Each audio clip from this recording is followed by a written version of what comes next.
Hey everyone, and welcome. Let's talk burnout. I feel like it's something we hear about all the time these days, but do we really get it, Like really understand it? Yeah, it's definitely one of those things that deserves a deeper dive, right? Yeah. Especially now. I feel like everyone's feeling the pressure these days. Totally. So I guess that's what we're diving into today. We've got this excerpt, and it goes pretty deep on burnout, like what it actually is, how to know if you've got it, and most importantly, I think what we can do about it. Yeah, I think a lot of people are looking for those answers. For sure. So let's start with the basics. What is burnout, really? We use that word so much, but is it just like being tired? Well, I think it's got to be more than just being tired, right? Mhm. Or having a rough week at work. Right, right. Well, the World Health Organization, they define burnout as this state of emotional, physical, and mental exhaustion Okay. caused by excessive and prolonged stress. Hmm. And I think that keyword there is prolonged. Yeah. So we're not just talking about everyday stress here. It's chronic stress that just like wears you down over time, not Mm. just a temporary thing, Right. So it's not just I had a long day and I'm wiped. It's like that feeling becomes the norm. How do you even tell the difference Yeah. between that and just life being, well, life? That's where knowing the signs is really important. Recognizing those specific ways that burnout shows up, that can help you differentiate it from like just your normal everyday stress. Yeah, that makes sense. I was looking at the source material, and it breaks down the symptoms into these different categories. Okay. One that really jumped out at me was chronic fatigue. There's this example of a nurse, right? And they just can't shake this feeling of exhaustion, even after days off. It's like they're not even getting a break. And it's interesting. A lot of times that kind of fatigue can actually lead to emotional detachment. Really? It's like a defense mechanism almost, a way to cope with feeling totally overwhelmed. So it's not always like sadness or anger. It could be just feeling nothing. Exactly. Like you're just going through the motions. You're not really present. Wow. That's a big one to watch out for, I think. Yeah, definitely. And, speaking of going through the motions, the source also talks about decreased performance. Like there's this example of a software developer, and they're suddenly struggling with tasks they used to do, like super easily. Mm. Something that would normally take them an hour is now taking a whole day. Oh, man. I can see how that would just add to the feeling of being overwhelmed. Absolutely. It's like you're tired, so you're less productive, Yeah. which just stresses you out even more, which makes you even more tired. It's A vicious cycle. exactly, yeah. And then it starts to affect your physical health, too. Oh, yeah. Headaches, digestive problems, even a weakened immune system. Like they mentioned this accountant who gets migraines every tax season. Probably not a coincidence, right? No, not at all. So we're not just talking about a mental thing here. This is like your whole body is affected. What's actually going on in our bodies and brains when we're dealing with this kind of prolonged stress? Well, chronic stress triggers this whole cascade of physiological responses, right? Yeah. Our nervous system goes into overdrive. Mm. It pumps out hormones like cortisol. Oh, right, cortisol. Yeah. And over time, that can actually damage our brain cells and impair our cognitive function. So the longer this goes on, the harder it gets to think straight, make decisions, even manage your emotions. Right. No wonder people start feeling more irritable. Yeah. And like nothing they do matters. That sense of inefficacy, like that's a big one. Yeah. The source talks about this social worker who starts doubting their ability to make a difference. That's got to be tough, especially when you're in a job where you're dealing with, so many difficult situations all the time. That's got to be so demoralizing. It is. It really is. Like it just chips away at your resilience Yeah. and you just feel depleted, Mm. powerless almost. It's a lot, right? But the good news is our source doesn't just leave us hanging. They offer some really practical strategies for tackling burnout. And I like that it frames them as tools, things you can actually use. It's not just relax or take a vacation. Right. It's about taking action. Yeah, exactly. So the first tool they talk about is identifying the source, which sounds kind of obvious, but I think it's probably harder than it sounds. It can be. Is it your workload? Is it your boss? Is it just like unclear expectations? I don't know where you even start untangling all of that. Well, I think it starts with being really honest with yourself, right? Taking a step back and really looking at what's contributing to that feeling of burnout. Maybe keep a journal or talk to a friend, bounce ideas off them. The source gives an example, like someone who's feeling super overwhelmed by their workload. Maybe they need to talk to their manager about, delegating some tasks or reprioritizing projects. So it's more about like going to the root of the problem Right. instead of just trying to deal with the symptoms. Exactly. And once you've figured out, what that root cause is, then you can start to actually do something about it. Okay, that makes sense. One of the things that stood out to me, one of the strategies, is setting boundaries. The source talks about, disconnecting from work emails after hours. They give the example of this journalist who basically shuts off all their devices after 7 p.m. Yeah. I mean, honestly, that sounds amazing. It's essential. You Yeah. have to have that separation between work and your personal life if you're going to prevent burnout and just, maintain some sense of like well-being. Yeah. You only have so much energy, right? And if work is constantly spilling over into your free time, it's like you never get a chance to recharge. Oh, totally. I feel that. Like, even when I'm not working, I'm still thinking about work. Right. It's exhausting. Yeah. But, I think setting boundaries, it's not always easy, especially in a culture where everyone's supposed to be on all the time. True. How do you even do it? Like, what's the secret? Well, I think it's about being really firm, and clear with your colleagues, with your boss, with your family even. Turn off those notifications, set an auto reply on your email, and resist the urge to check your messages when you're not at work. You could start small. Maybe pick one night a week where you completely disconnect and then, gradually build from there. Okay. So boundaries, that's huge.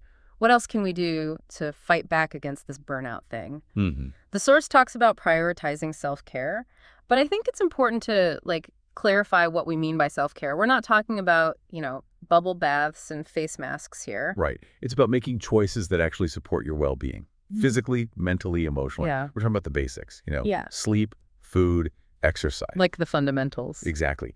Which, ironically, are often the first things to go when we're stressed. Yeah, that's so true. The source gives this example of a lawyer who does yoga every morning to help manage their stress, which I love because it shows that even small things can make a difference. Absolutely. Yeah. And it doesn't have to be this massive overhaul of your life. Right. Think about it. When we're stressed, our bodies are pumping out all these hormones like cortisol. Right. Exercise can actually help regulate those hormone levels, which over time makes us less reactive to stress.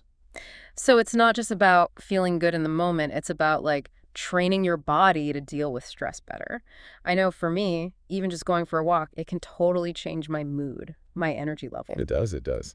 And speaking of prioritizing well-being, the source also mentions seeking professional help. Therapy can be such a game changer. Yeah. It gives you a safe space to work through stuff, develop coping mechanisms, figure out your own patterns. Yeah. I feel like there's still this stigma around therapy. It's only for people who are, really struggling. But honestly, I think we could all benefit from it, especially if we're dealing with something like burnout. It's like having a coach for your mental health. Totally. It's an investment in your well-being, just like, going to the doctor for a checkup. Right. And there are different types of therapy too, like cognitive behavioral therapy, CBT, which can be really helpful for managing stress and anxiety. The example they give is this entrepreneur who is feeling super overwhelmed, and they found a lot of relief through CBT. So no matter what you do or what your situation is, therapy can be a good option. Yeah, and it normalizes it. It's like you don't have to go through this alone. And speaking of not going it alone, the source also talks about having supportive relationships. That's so important, just feeling connected to people,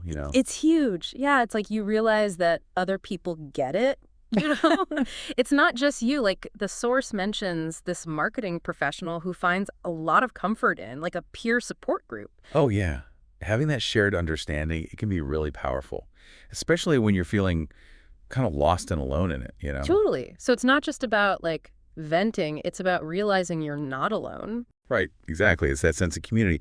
And sometimes, connecting with others can also help you rediscover the things that bring you joy. Oh, that's a good point. Reignite that spark that burnout can kind of extinguish. Speaking of joy, the source also talks about that, right? Engaging in activities that bring you pleasure. I think that's one that a lot of people forget about. It's easy to let those things slide when you're feeling overwhelmed. But, making time for things that nourish your soul, that's essential if you're going to fight back against burnout. It's like reconnecting with those things that make you feel, I don't know, alive, energized. Yeah. The example they give is this graphic designer who finds inspiration in nature photography, which I think is cool because it shows that joy can come from anywhere. It can. It really can. What if you've tried all of this, you've figured out what's causing your burnout, you're setting boundaries, taking care of yourself, reaching out for support, doing things you enjoy, but you're still burned out? What then? Sometimes it might be time for a bigger change. Mm. The source talks about how, sometimes a job or even a whole lifestyle, Yeah. it's just not sustainable anymore. That's got to be a tough realization, though, especially if you've put a lot into your career. But I guess sometimes taking care of yourself means making a hard decision. Yeah. Like the example they give is this doctor who ends up leaving their high-stress hospital job for a less demanding setting. It's a good reminder that it's okay to put your well-being first, even if it means making a big change. It is. So we've covered a lot, right? From spotting the signs of burnout to all these different strategies for dealing with it. But I think it's important to say there's no magic bullet. No.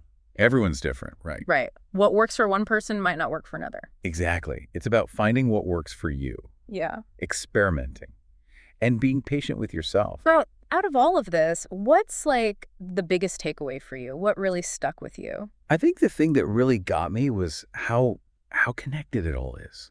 Like burnout, it's not just an individual problem. Yeah. It affects our workplaces, our families, our communities, even society as a whole. Remember how the source mentioned how burnout affects everyone involved? Yeah. It made me think about like the ripple effects. Yeah, that's a good point. We often talk about burnout as like this personal thing, but it's so much bigger than that. Like imagine what happens to a team when one person is burned out. Right. It affects productivity, communication, morale, Absolutely. and it can create this domino effect. Oh, yeah. Where other people start to feel stressed and burnt out too.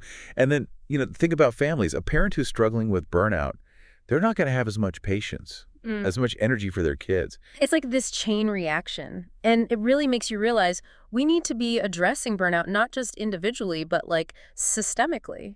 We need to create workplaces that value well-being, Yeah. support systems for families, and policies that actually promote a healthier work-life balance. So it's not just about self-care. It's about changing the way we work and live. So what's like the final thought you want to leave our listener with? If burnout is this big interconnected issue, what can we do about it as individuals? I think we can all be part of the solution. We can advocate for policies that support well-being. We can create more supportive environments in our workplaces. And we can just check in on each other, offer a listening ear, be there for each other. I love that. So we hope this deep dive has given you a better understanding of burnout, how to recognize it, and, most importantly, what you can do about it. Remember, recognizing it, that's the first step. Yeah. Take some time to think about your own experiences, figure out what your stressors are, and try out some of these strategies. See what works for you. You're not alone in this. We're all in this together. Until next time, stay curious, stay engaged, and take care of yourselves.